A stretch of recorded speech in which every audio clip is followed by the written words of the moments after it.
Hello everyone, आज हम मौर्य काल से रिलेटेड जितने भी इम्पोर्टेंट क्वेश्चन बनते हैं उन सबको इस वीडियो में कवर करेंगे। तो चलिए शुरू करते हैं।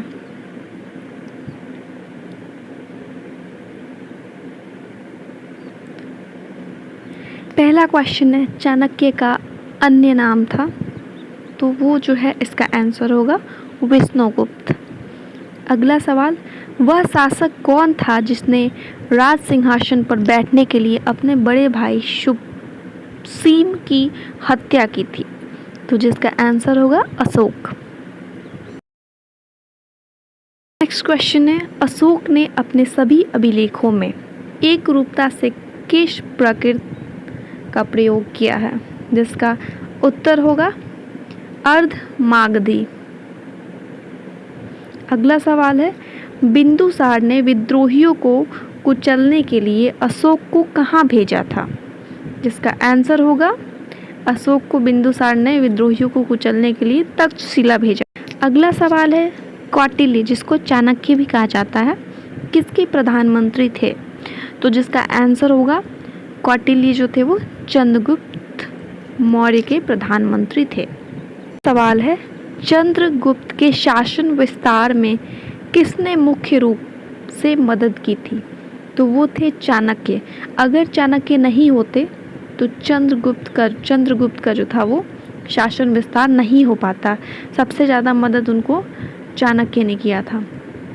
अगला सवाल है, सांची किस कला व मूर्तिकला का निरूपण करता है?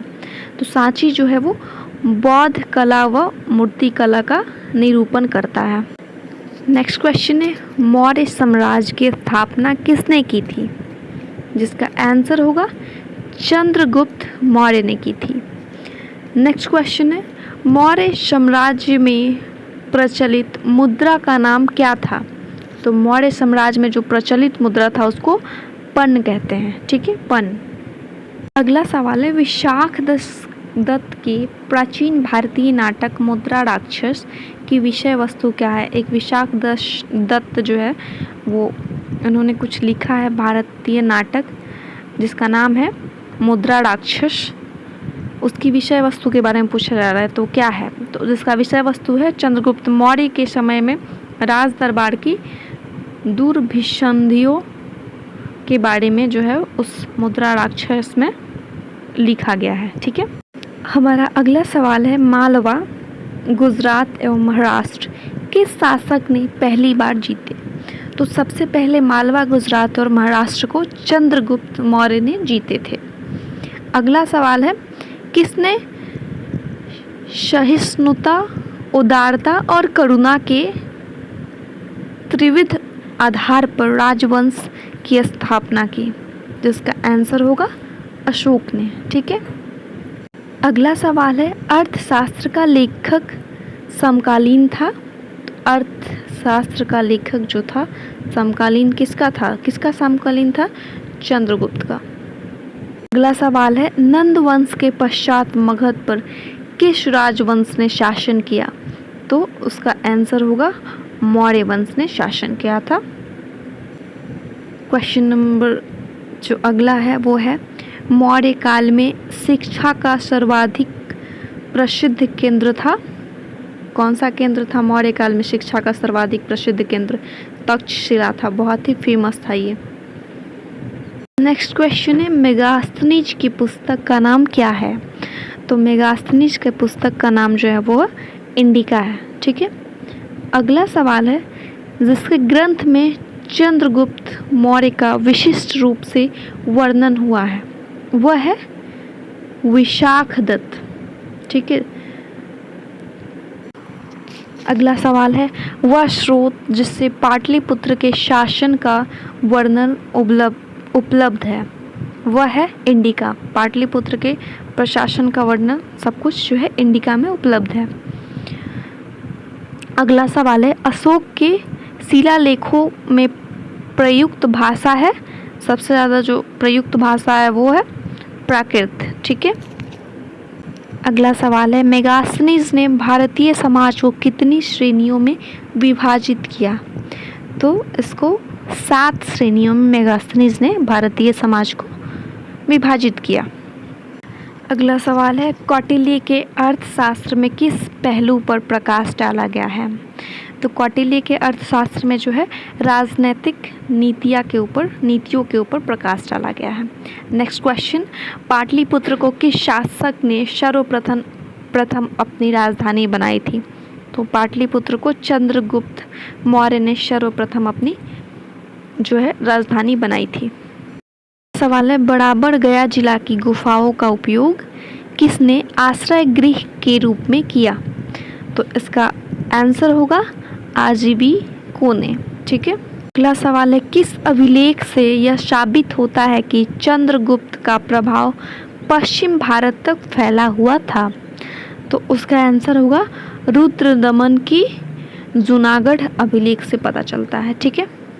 अगला सवाल, केवल वह स्तंभ जिसमें अशोक ने स्वयं को मगध का सम्राट बताया है, जिसका आंसर होगा भाब्रू स्तंभ। अगला सवाल है, प्रथम भारतीय साम्राज्य स्थापित किया गया? तो वो जो है चंद्रगुप्त मौर्य के द्वारा प्रथम भारतीय साम्राज्य स्थापित किया गया। नेक्स्ट क्वेश्चन है, उत्तराल में अशोक का एक शिलालेख स्थित है, वो है कालसी में। नेक्स्ट क्वेश्चन है, सांची स्तूप किसने बनवाया था? तो सांची स्तूप को अशोक ने बनवाया था। अगला सवाल है, अशोक के शिलालेखों को पढ़ने वाला प्रथम अंग्रेज कौन था? तो अशोक के शिलालेख को पढ़ने वाला जेम्स प्रिंसेप था। ठीक है। नेक्स्ट क्वेश्चन है, कलिंग युद्ध की विजय तथा क्षत्रियों का वर्णन अशोक के किस शिलालेख में है? तो शिलालेख जो है वो 13वें में कलिंग युद्ध की विजय तथा क्षत्रियों का वर्णन अशोक के शिलालेख 13वें में है। अगला सवाल है, प्रसिद्ध यूनानी राजदूत मेगास्थनीज भारत में किसके दरबार में आए थे? तो प्रसिद्ध यूनानी राजदूत मेगास्थनीज जो थे वो भारत के चंद्रगुप्त मौर्य के दरबार में आए थे।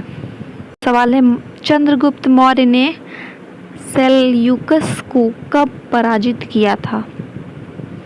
तो 305 ईसा पूर्व में चंद्रगुप्त मौर्य ने सेल्यूकस को हराया था। अशोक ने 261 ईसा पूर्व में कलिंग को जीतने के बाद क्या किया?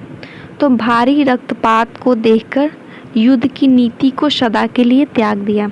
उनका वहाँ से अशोक का हृदय परिवर्तन हो गया था, क्योंकि वहाँ पे मतलब लाखों लोग मारे गए थे कलिंग युद्ध में, और उनके रक्तचाप, उनके मतलब खून को देख के उनके हृदय परिवर्तन हो गया। बाद से अशोक ने जो है राजपाट त्याग के, युद्ध की नीति को त्याग के उन्होंने जो है बौद्ध धर्म को अपनाया भी और उसका प्रचार भी करना शुरू किया। अगला सवाल है, अशोक के अधिकांश अभिलेख किस भाषा व लिपि में है? जिसका आंसर होगा प्राकृतिक व ब्राह्मी लिपि में है। अगला सवाल देखते हैं, अशोक के जो शिलालेख रॉक एडिक्ट्स संगम साम्राज्य के बारे में हमें बताता है, तो वो दूसरा और 13वां जो है वो संगम साम्राज्य के बारे में हमें बताता है। नेक्स्ट क्वेश्चन है, श्रीनगर की स्थापना किस मौर्य शासक ने की? जिसका आंसर होगा अशोक ने। ठीक है। अब अगला सवाल है, किस ग्रंथ में शूद्रों के लिए आर्य शब्द का प्रयोग हुआ है? तो वो जो है जिसका आंसर होगा अर्थशास्त्र में शूद्रों के लिए आर्य शब्द का प्रयोग हुआ है। Moving towards the next question, Maurya काल में एग्रोनोमाई किसे कहा जाता था? जिसका आंसर होगा सड़क निर्माण अधिकारी को एग्रोनोमाई कहा जाता था। अगला सवाल है, मौर्य काल में गुप्तचरों को क्या कहा जाता था? तो मौर्य काल में गुप्तचरों को गुड पुरुष कहा जाता था। ठीक है। नेक्स्ट क्वेश्चन है, किस जैन ग्रंथ में चंद्रगुप्त मौर्य के जैन धर्म अपनाने का उल्लेख मिलता है? तो जिसका आंसर होगा परिशिष्ट पर्वन। ठीक है। उसमें उनके जैन धर्म अपनाने का उल्लेख मिलता है। अगला सवाल है, किस महीने से मौर्य का राजकोषीय वर्ष मतलब फिस्कल ईयर आरंभ होता था, उनमें कौन से वर्ष शामिल हैं, जिनमें आषाढ़, जिसको जुलाई कहते हैं, ठीक है, वहाँ से मौर्य का जो है फिस्कल ईयर स्टार्ट होता था। अगला सवाल है, अशोक के बारे में जानने के लिए महत्वपूर्ण स्रोत है, तो वो महत्वपूर्ण स्रोत जो है वो शिलालेख है, ठीक है। नेक्स्ट क्वेश्चन है हमारा, अशोक के काल में कौन सी लिपि दक्षिण भारत में प्रवर्तित हुई थी, तो वो जो है वो ब्राह्मी लिपि जो है प्रवर्तित हुई थी। अगला सवाल है, भारतीय लिखने की कला नहीं जानते थे, यह किसकी उक्ति है, ये जो है मेगास्थनीज की है। नेक्स्ट क्वेश्चन है, अशोक द्वारा कलिंग पर चढ़ाई की जानकारी के लिए कौन सबसे महत्वपूर्ण स्रोत है, वो जो है 13वां वृहत शिलालेख।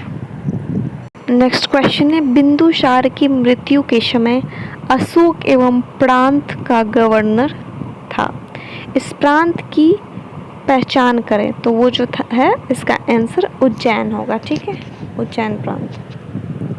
अगला सवाल है, किस शिलालेख में अशोक ने घोषणा की है कि सभी मनुष्य मेरे बच्चे हैं, तो ये जो है पृथक कलिंग शिलालेख में इन्होंने घोषणा की है कि सभी मनुष्य मेरे बच्चे हैं। अगला सवाल है, कौन सी घोषणा युद्ध और हिंसा के प्रति अशोक के आंतरिक दुख को स्पष्ट करता है, तो जिसका आंसर होगा कलिंग का पृथक शिलालेख, ठीक है। यहीं से अशोक का हृदय परिवर्तन हुआ था और उन्होंने युद्ध को त्याग दिया था। अगला सवाल है, विष्टि किसे कहते हैं, तो विष्टि जो है बेगारी को कहते हैं, ठीक है। नेक्स्ट क्वेश्चन है, मौर्य काल में सीता से तात्पर्य है, आंसर होगा राजकीय भूमि से प्राप्त आय, ठीक है। अगला सवाल है, कहाँ से अशोक के द्विभाषाई ग्रीक और आरामाइक अभिलेख प्राप्त हुए, तो उसका आंसर होगा शेर-ए-कुन्ना, कंधार। अगला सवाल है, कौटिल्य द्वारा रचित अर्थशास्त्र कितने अधिकरणों में विभाजित है, तो जिसका आंसर होगा अर्थशास्त्र जो है जो कौटिल्य द्वारा लिखा गया वो 15 अधिकरणों में विभाजित है। नेक्स्ट क्वेश्चन है, अर्थशास्त्र में उल्लिखित सप्तांग में शामिल थे, आंसर होगा राजा, क्षेत्र, प्रशासन एवं कोश। अगला क्वेश्चन है, अशोक का समकालीन तुर्मय कहाँ का राजा था, वो जो था वो मिस्र का राजा था। अगला सवाल है, किसके शासन काल में डिमेकस भारत आया था, तो इसका आंसर होगा डिमेकस जो है वो बिंदुसार के शासनकाल में भारत आया था। That's all, thank you. यहाँ पे जो है मौर्य काल से रिलेटेड जितने भी इम्पोर्टेंट क्वेश्चन है हमने कवर किया है। अगर वीडियो आपको पसंद आई हो प्लीज़ चैनल को लाइक सब्सक्राइब कीजिए। अगर आपको और भी किसी भी जैसे मौर्य काल हो गया या फिर मुगल एम्पायर या फिर गांधी युग किसी भी चीज़ के बारे में जानना है कमेंट में। That's all, thank you.